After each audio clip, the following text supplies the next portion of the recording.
Salut à tous les fans de foot et aux curieux, c'est Blue, je vous retrouve aujourd'hui pour une nouvelle vidéo sur l'Euro 2016. Comme convenu à chaque début de... à chaque nouveau tour. Demain, donc la vidéo sera postée le jeudi 30, donc ce ne sera pas demain, ce sera aujourd'hui même pour ceux qui regardent la vidéo ce jour-là. Donc aujourd'hui même débutent les quarts de finale de l'Euro 2016.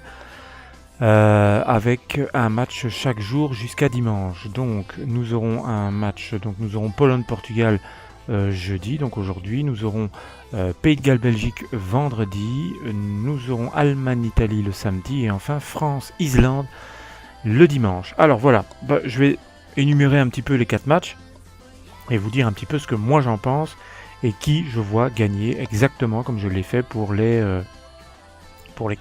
huitièmes de finale, pardon. Alors tout d'abord le premier match, Pologne-Portugal. C'est un match qui est un petit peu,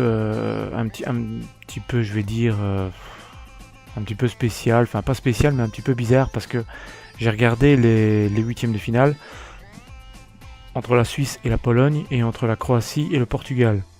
Alors pour ceux qui les ont aussi regardés, je ne sais pas si vous êtes de mon avis, mais Suisse-Pologne, voilà, la Pologne s'est qualifiée au tir au but, c'était pas vraiment mérité. J'ai trouvé que la Suisse avait bien joué, avait très bien joué le coup, avait mieux même joué qu'au premier tour, et je trouvais que ça aurait été normal que les Suisses passent ce tour. Malheureusement, ça n'a pas été le cas, ils ont été éliminés au tir au but, c'est une vraie loterie, mais finalement, je suis assez content parce que mon pronostic du début c'était la victoire de la Pologne. Donc voilà, les Polonais sont qualifiés. Par contre là où je m'étais trompé, c'est la qualification du Portugal. Je pense, si je ne me trompe pas, j'ai pas regardé la vidéo avant de vous faire celle-ci, que j'avais dit que la Croatie battrait le Portugal. Ça n'a pas été le cas. Au terme d'un match, on ne peut plus soporifique. Le Portugal a gagné sa qualification aux prolongations, grâce à un but de Quaresma, je pense, mais vraiment à la 118e je crois. Donc c'était vraiment chaud pour les Croates. J'ai trouvé ça très moche parce que la Croatie avait fait un super premier tour, peut-être même l'équipe qui a été la plus talentueuse du premier tour. Et le Portugal lui a fait un premier tour merdique. Alors c'est pas pour être méchant envers les supporters portugais, bien entendu, non, je suis complètement neutre. Mais il faut reconnaître que voilà, le Portugal a fait un premier tour foireux. Et s'il n'y avait pas eu cette nouvelle règle de qualification des meilleurs troisièmes, le Portugal aurait été éliminé. Enfin, voilà, sans même gagner un match, c'était un peu chaud de se qualifier. Mais bon, là, ça a été le cas. Et voilà, le Portugal a gagné contre la Croatie. C'était pas vraiment mérité. Donc au final, on se retrouve avec un quart de finale. Pologne-Portugal, j'ai envie de dire, entre les deux équipes qui ne méritaient pas de passer. J'ai envie de dire que moi, j'aurais préféré voir Suisse-Croatie. Voilà. Au final, c'est Pologne-Portugal qu'on a. Et pronostic, moi je dirais la Pologne. Voilà. Moi je crois que la Pologne passera en demi-finale. Parce que je pense que la Pologne reste malgré tout une équipe très solide, une équipe très intelligente, très technique, qui joue de mieux en mieux.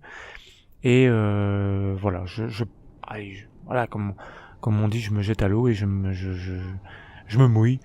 Et je pronostique la victoire de la Pologne. Voilà. Maintenant, il est tout à fait possible que le Portugal s'impose, puisque le Portugal va peut-être être boosté par cette victoire contre la Croatie. Donc là, c'est faisable. Maintenant, je dirais la Pologne.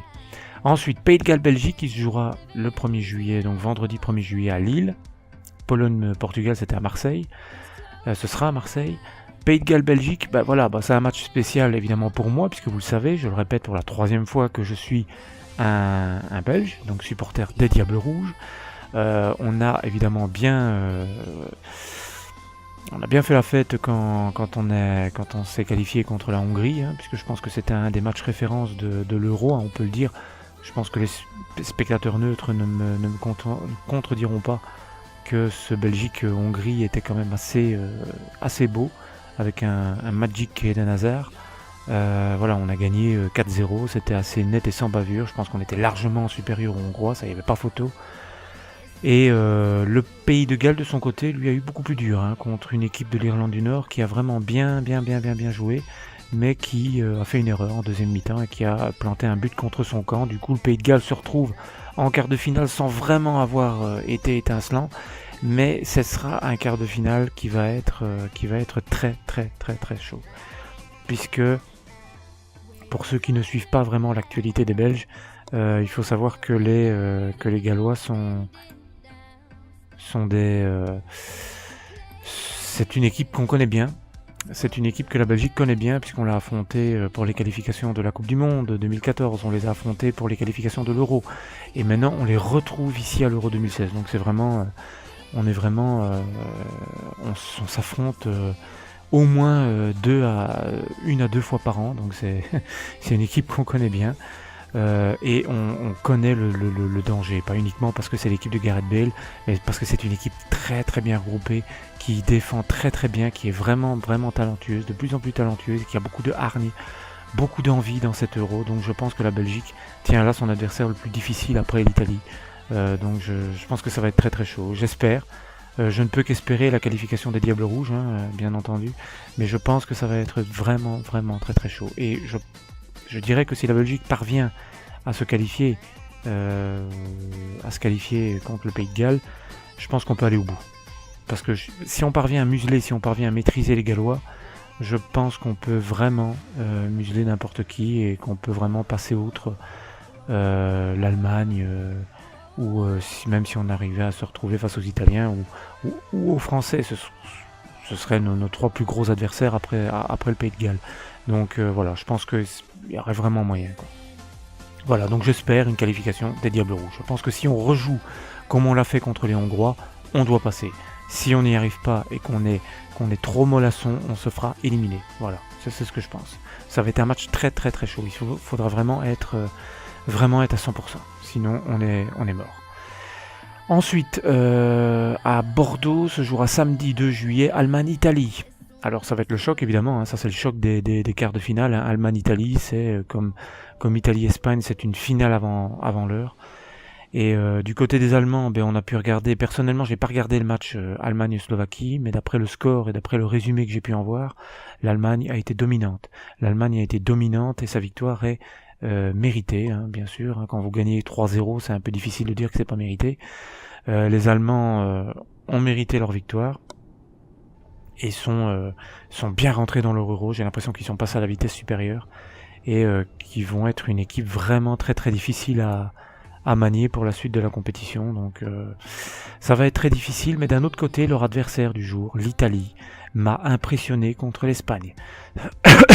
Alors, est-ce que c'était l'Espagne qui était dans un jour sans ? Je pense pas vraiment.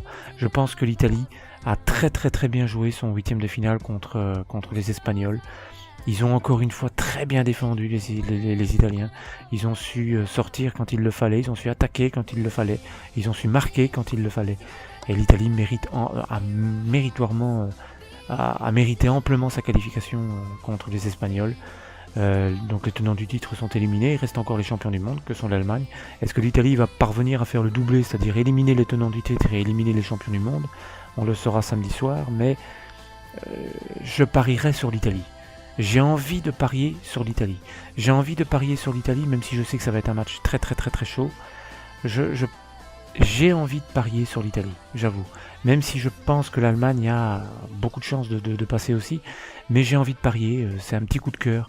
J'ai envie de parier sur cette équipe italienne qui m'a vraiment plu contre l'Espagne. Et je pense que si l'Italie parvient à continuer à jouer de cette manière-là, elle peut battre n'importe qui et elle peut aller au bout. Voilà, nous Belges, nous Diables Rouges, on les a déjà affrontés, on sait de quoi ils sont capables, donc ils sont très forts. Voilà, donc moi je dirais l'Italie, même si bien entendu dans ce match-ci c'est très difficile de pronostiquer un vainqueur. C'était comme Italie-Espagne, c'était très difficile, finalement j'ai bien pronostiqué, mais voilà, je dirais encore une fois l'Italie. Et enfin le dernier match pour finir, alors là c'est mes amis français qui vont être assez contents. Je pense qu'il y a beaucoup de supporters français qui sont assez contents de leur quart de finale, puisque la France sera opposée à l'Islande. Alors l'Islande, c'est l'attraction de ces quarts de finale, puisque L'Islande a éliminé en huitième de finale ni plus ni moins que l'Angleterre. Alors les Islandais, on les attendait déjà pas en huitième de finale. Non seulement ils se qualifient pour les huitièmes de finale, c'était déjà historique pour eux de se qualifier pour l'Euro. Ils se qualifient pour l'Euro, ils se qualifient pour les huitièmes de finale et ils se qualifient maintenant pour les quarts de finale. C'est incroyable. Est-ce qu'ils sont chanceux ou est-ce qu'ils sont tout simplement très bien organisés et forts? J'ai envie de dire un peu des deux. Et maintenant, il ne tiendra qu'à la France de mettre fin à leur parcours. Mais je pense que ça va être un match quand même agréable à suivre et les Islandais n'auront évidemment rien à perdre. Ils sont là en quart de finale, c'est du pur plaisir, c'est du pur fun pour eux. Donc je pense qu'on aura vraiment un match ouvert, vraiment un match agréable. Mais je dirais aux Français de ne pas prendre les Islandais de haut. J'ai vu beaucoup de Français, que ce soit des célébrités comme Marcel Desailly ou autres, qui prenaient ou les supporters français, qui prenaient les Islandais de haut et qui se voyaient déjà en demi-finale. Je serai les supporters français, je serai les Français, ne prenez pas les Islandais de haut, parce que c'est ce qu'a fait l'Angleterre, et ils s'en sont mordus les dents, pardon. Donc ils s'en sont mordus les doigts, pardon. Donc voilà, ça va être un match, ça peut être un match piège pour l'équipe de France, parce qu'on a pu voir en huitième de finale, la France a mérité sa qualification contre l'Irlande, je m'y attendais, mais je m'attendais à une victoire plus facile des Français. Et l'Irlande a quand même posé pas mal de soucis à la France à certains moments donnés. Donc si la France prend ce match de trop haut, elle risquerait l'élimination. Parce que l'Islande n'a rien à perdre et va jouer vraiment sans aucune pression. Or que la France, bien sûr, jouera avec une grande pression. La France ne peut pas être éliminée et certainement pas contre l'Islande. Voilà. Ne peut pas, ils doivent passer le quart de finale et ne peuvent pas être éliminés contre les Islandais. Voilà. Donc je pronostiquerai évidemment une victoire des Français, hein, parce que sur papier et individuellement, la France a beaucoup plus de talent que l'Islande. Donc je pense pas que l'Islande parviendra à refaire une deuxième fois le coup de l'Angleterre. Ça serait absolument incroyable et ça rentrerait dans les annales de l'Euro. Mais enfin maintenant ça peut arriver, mais je pronostiquerai quand même une victoire de la France. Voilà. Même si je pense que le match va être beaucoup plus ouvert qu'on ne le croit et je ne pense pas que la France dominera comme beaucoup le croient. Voilà, donc pour les demi-finales, moi je pronostiquerai une victoire de la Pologne, de la Belgique, j'espère, de l'Italie et de la France. Voilà. Donc pour moi, selon mes pronostics, on aurait des demi-finales Pologne-Belgique et Italie-France. Voilà, ce qui serait pas mal, hein, ça aurait quand même de la gueule. Maintenant, par rapport au huitième de finale, je vous l'ai dit, hein, je ne m'étais pas trompé pour la Pologne, je me suis trompé pour le Portugal, je ne m'étais pas trompé pour les autres. J'avais pronostiqué... je m'étais trompé avec l'Islande, imbécile. Bien sûr, je m'étais trompé avec l'Islande, j'avais pronostiqué une victoire de l'Angleterre. C'est vrai qu'il n'y avait pas beaucoup de gens qui auraient pronostiqué une victoire de l'Islande. Hein. Honnêtement, ceux qui l'ont fait, je vous dis chapeau, parce que c'était absolument énorme. J'ai regardé le match, et après le penalty au début de match, on s'est dit l'Islande va se prendre une casquette, et pas du tout. Ils ont réagi en moins de 10 minutes, ils menaient déjà 2-1 contre les Anglais. Donc ces Islandais sont impressionnants. Sont vraiment bien à voir jouer, agréables. Et France-Islande, je regarderai le match, ça c'est certain. Donc voilà, pour ces quarts de finale.